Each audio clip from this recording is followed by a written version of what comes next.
మిథున రాశి వారికి 3 గ్రహాల తాలూకు అనుకూలతలు కనబడుతూ ఉన్నాయి.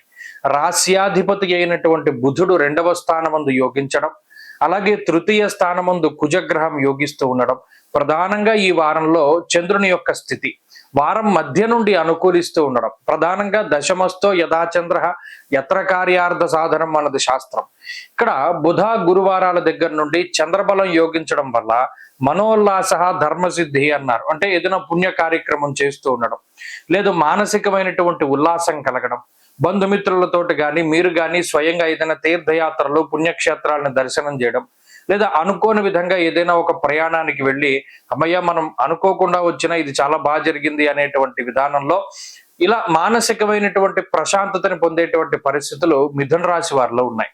వృత్తి ఉద్యోగాలకు సంబంధించినటువంటి క్రియాశీలకమైనటువంటి ఒప్పందాలు, మార్పులు చేర్పులు చేయడానికి కూడా అవకాశం అనేటువంటిది అధికంగా ఉంటుంది. అలాగే విదేశాల్లో స్థిర నివాసం కోసం ప్రయత్నం చేస్తూ ఉన్నటువంటి వారు, లేదా ఉద్యోగం కోసం ప్రయత్నం చేస్తూ ఉండేటువంటి వారికి ఈ గ్రహస్థితి చాలా అనుకూలంగా ఉంటుంది. వృత్తి ఉద్యోగాల పరంగా, లేదా వ్యాపార పరంగా, లేదా మరి ఏ ఇతరత్ర రంగాల్లో ఉన్నటువంటి మిథున రాశి వారు కొంత లౌక్యాన్ని ప్రదర్శించగలుగుతారు. రాశ్యాధిపతి ఎప్పుడైతే 2వ స్థానమందు యోగిస్తూ ఉన్నారో మాట పట్టింపులు తగ్గుముఖం పడతాయి. గతంలో మాట వల్ల వచ్చినటువంటి సమస్యలు, విభేదాలు ఇటువంటి వాటిని తగ్గించుకోవడానికి ఎక్కువగా అవకాశం ఉంటూ ఉంటుంది.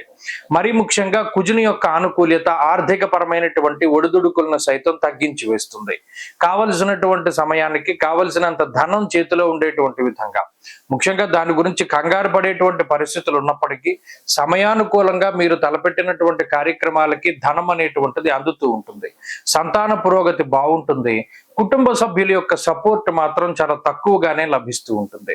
అటు ఉద్యోగ పరంగా, వ్యాపార పరంగా, ఇంట్లోనూ కూడా మానసిక ప్రశాంతత కోసం ప్రయత్నం చేస్తూనే ఉంటారు మిథున రాశి వారు. ఎప్పటికప్పుడు కష్టపడుతూ ఇతరుల యొక్క సుఖం కోసం మిమ్మల్ని మీరు కష్టపెట్టుకుంటూ, మీరు సంపాదించే దాంట్లో రూపాయి మీరు తినకుండా ఇతరులకి పెడుతూ, అంటే వాళ్ళు కుటుంబ సభ్యులు ఉండొచ్చు, మిగతా వాళ్ళు ఉండొచ్చు, మీరు మాత్రం తినే పరిస్థితులు లేవు. మీరు మాత్రం కష్టపడుతూనే ఉన్నారు. ఫోన్లో ఏదో ఒకటి మనకి ఇలా కష్టపడుతూ ఉన్నందుకు మనకు ఫలితం వస్తోంది అనేటువంటి మానసిక ప్రశాంతత మాత్రం మీకు ఎల్లప్పుడూ ఉంటుంది.